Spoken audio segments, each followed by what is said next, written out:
of people keep saying, imagine if Tesla had another model. They only really have 2 mass market models right now. Imagine what their sales could be if they just had another model, another option. They could significantly boost their sales. And I think it's true. I tend to agree with that. Well, it could potentially be quite easy for Tesla to do this. Only a couple of very minor changes could produce a fairly different vehicle. And this is the suggestion coming from fans saying Tesla should build this version of the Tesla Model 3 and call it something else because it, in theory, would be a very different vehicle.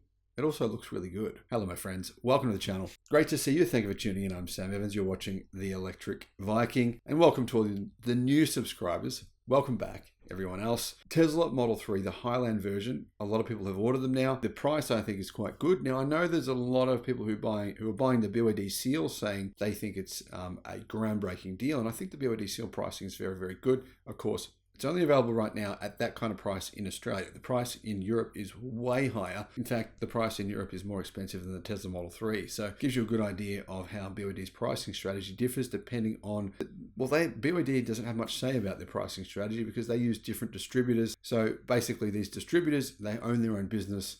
In Australia, they make the decision on price. Tesla, though, is very different to that. It has its own distributors. It owns all of them. When it changes the price on the Tesla website, that is reflected from Tesla, not from a local distributor. So that's a difference in business models. But BYD does have one advantage. Of course, it has lots of different models.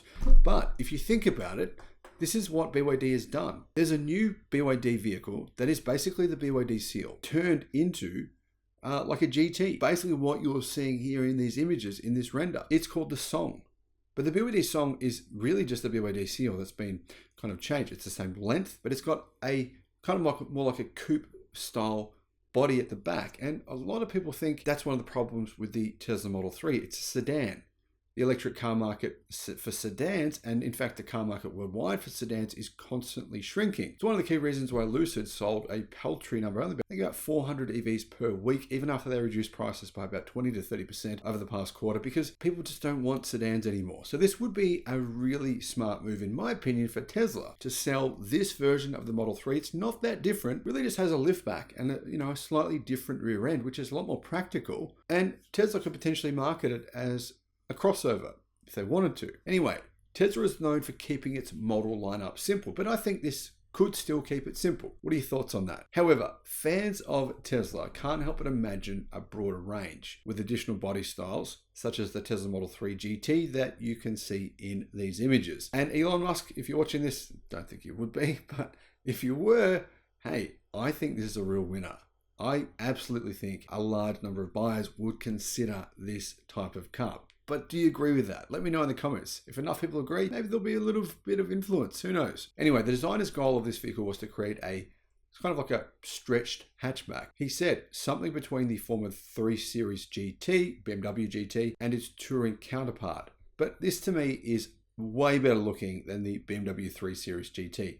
I actually think it's a really good looking car. Probably would be Tesla's best looking car if they actually made it. That's my opinion. Do you agree with that? Let me know. Anyway, as you can see, it retains the majority of the car, but at the back, it's different. It's got the same wheelbase though. Most of the car is the same, but like I said, at the back, it's more of a coupe, more of a hatch type thing. Anyway, the highlight of the Tesla Model 3 GT Grand Tour obviously is the redesigned roof line. The Tesla would need a new roof, but other than that, there's not a huge amount of changes. The greenhouse and the way it merges with the inclined rear seats is kind of similar to an Aston Martin Vanquish Zagato shooting brake, bringing a bit of a flair, and it makes the car look, I think, unusual. Anyway, as you can see, the rear spoiler at the back kind of works really well with the car, and it, I think, gives it that kind of increased size.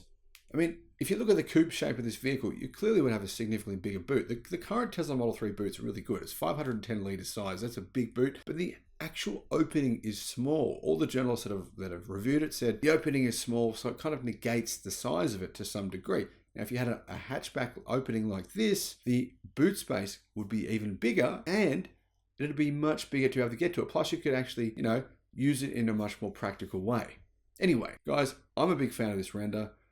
It's just a dream. I mean, Tesla, I'm going to guess, are very unlikely to make it, but you never know. Maybe the Tesla Model 2 will look something like this. What are your thoughts? Let me know in the comments. Thanks for watching.